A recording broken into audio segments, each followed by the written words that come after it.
Evangelho quadrangular e gostaria de saber sobre os alimentos impuros, como por exemplo o porco.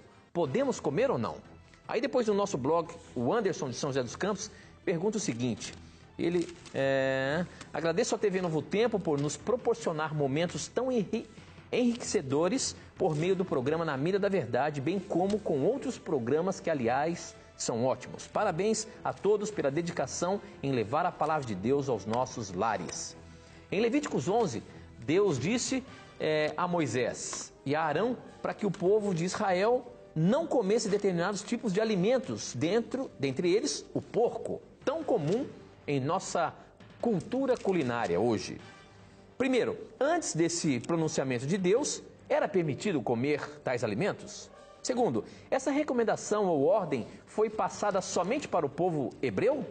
Terceiro, se essa recomendação também for válida para outros povos, ela permanece até hoje mesmo depois das palavras de Jesus em Marcos 7, 18 e 19? Lembrando que no capítulo 12 de Levíticos, Deus fala sobre a purificação após o parto e sobre a circuncisão. Ou seja, essas hoje não têm mais valor. Por que dos alimentos ainda tem? O Anderson faz esse questionamento com relação aos alimentos. Professor, essa pergunta tem sido constante. Afinal de contas, é válido ainda a proibição dos alimentos impuros? Nós já falamos em outros programas, mas muita gente ainda tem dúvidas sobre isso.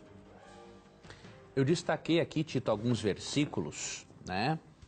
E estou aqui sublinhando alguns versículos para eu poder explicar para o nosso irmão o porquê que nós não devemos usar carnes imundas, mesmo que Levítico 11 esteja num contexto em que há outros aspectos da lei, como por exemplo a purificação da mulher após o parto, leis acerca da lepra e tudo mais. Veja, a lei, o termo lei significa instrução e se refere a todas as instruções de Deus que estão na Bíblia. E na maioria das vezes, por exemplo, nos escritos de Paulo, o termo lei se refere aos escritos de Moisés. Então, aos 5 primeiros livros e tudo o que está contido ali. Agora, quando analisamos a lei de Moisés, percebemos que mesmo Moisés não tendo dividido a sua lei, há na lei de Moisés aspectos diferentes desta mesma lei. Há aspectos de ordem cerimonial, aspectos de ordem higiênica, aspectos de uma ordem moral, aspectos de ordem dietética. E por isso nós precisamos avaliar quais desses aspectos são princípios universais e quais são costumes ou princípios aplicados a uma cultura específica. Por exemplo, por que nós cremos que Levítico 11 se aplica inclusive aos cristãos? Pelo seguinte, em Levítico 11, verso 7, Deus proibiu o ingerir inclusive a carne de porco. Por quê?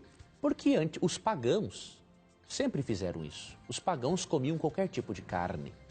Porém, em Gênesis, quando Deus libera o uso de carne numa circunstância emergencial no dilúvio, você percebe claramente em Gênesis 7, verso 2, que Deus faz a separação entre animais puros e impuros.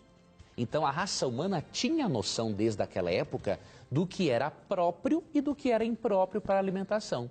Mas como a raça humana desobedeceu a Deus, Deus reforçou essa orientação ao povo de Israel. E por que essa orientação não era só para o povo de Israel? Olha o que Deus fala no verso 43 em relação ao comer carnes imundas.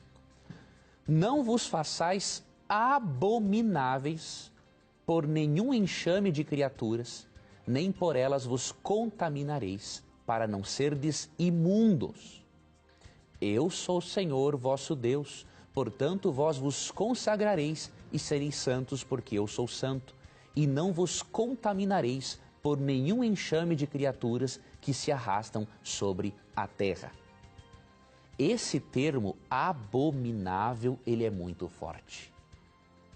Para Deus utilizar o termo abominável em referência a uma carne imunda, isso demonstra que isso aqui não é uma orientação simplesmente de ordem cultural, não. É um princípio dietético de ordem universal. Porque se algo abomina a Deus, é porque um princípio de saúde de ordem universal está sendo transgredido. Certo? E um outro detalhe, querido irmão, tanto o corpo do Filho de Deus que viveu nos dias de Israel, quanto o seu corpo, que é um cristão que vive nesse período, o corpo de um e de outro é o templo do Espírito Santo. É o santuário do Espírito Santo. E nós não podemos jogar lixo para dentro do corpo, contaminando o corpo que é a morada do Espírito. Nós estamos num conflito cósmico, meu irmão.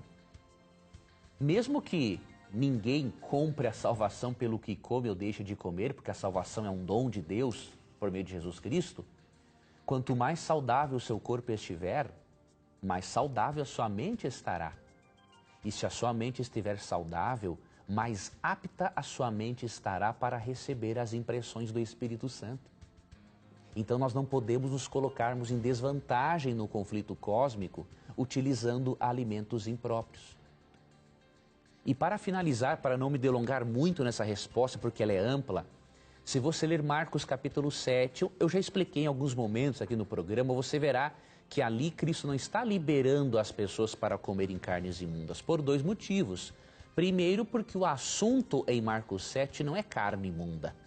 O assunto é comer sem lavar as mãos como ritual de purificação.